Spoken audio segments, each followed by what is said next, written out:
that you had a little bit of an exchange with Elon Musk. Basically, I mean, it's a trivial version of that, but I think there's a more fundamental question of, is it possible to tell the difference between a bot and a human? And do you think if we look into the future, 10, 20 years out, do you think it would be possible, or is it even necessary to tell the difference in the digital space between a human and a robot? Can we have fulfilling relationships with each, or do we need to tell the difference between them? I think it's certainly useful in certain problem domains to be able to tell the difference. I think in others it might not be as useful. I think it's possible for us today to tell that difference. It's the meta of the Turing test. Well, what's interesting is I think the technology to create is moving much faster than the technology to detect. You think so? So if you look at like adversarial machine learning, there's a lot of systems that try to fool machine learning systems.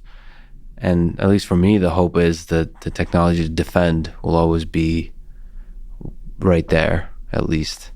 Your sense is that... I don't know if they'll be right there. I mean, it's a race, right? So the detection technologies have to be 2 or 10 steps ahead of the creation technologies. This is a problem that I think the financial industry will face more and more, because a lot of our risk models, for instance, are built around identity. Payments ultimately comes down to identity. And you can imagine a world where all this conversation around deep fakes goes towards a direction of driver's license or passports or state identities.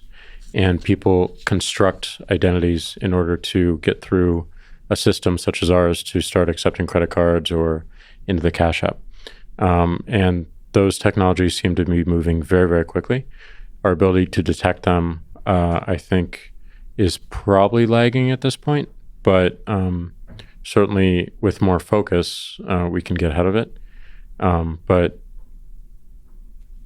this is going to touch everything. So I think it's like security. We're never going to be able to build a perfect detection system.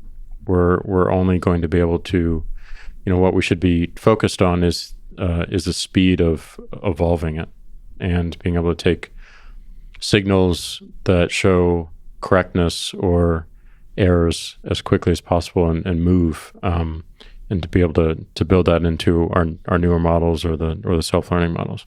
Do you have other worries, like some people like Elon and others have worries of existential threats of artificial intelligence, of artificial general intelligence?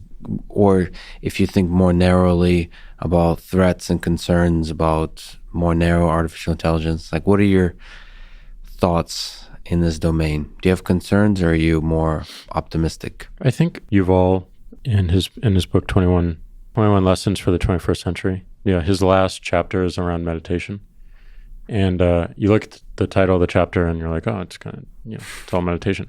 Yeah. But what was interesting about that chapter is he believes that, kids being born today, growing up today,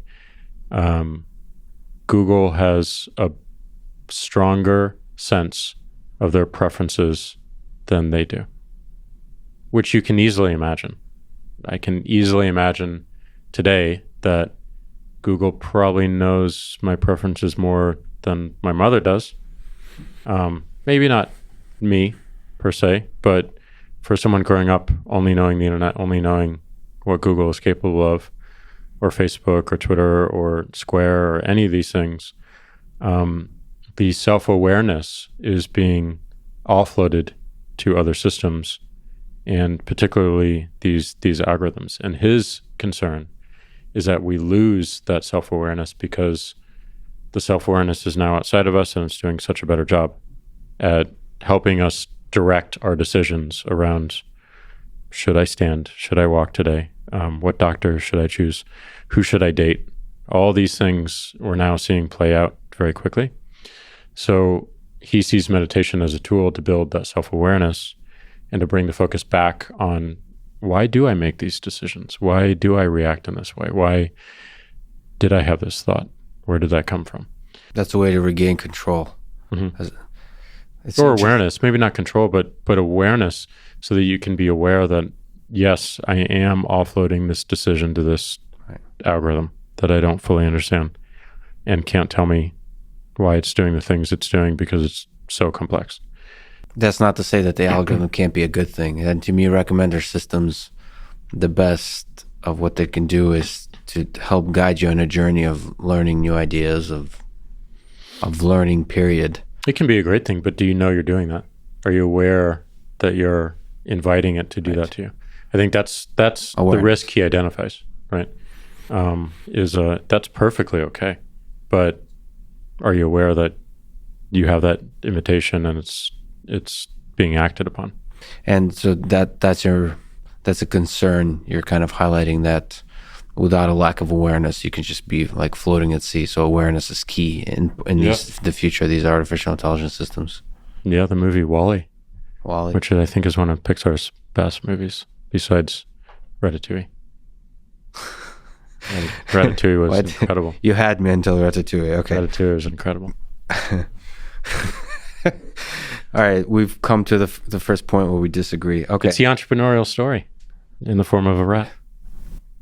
I just remember just the soundtrack was really good. So Excellent.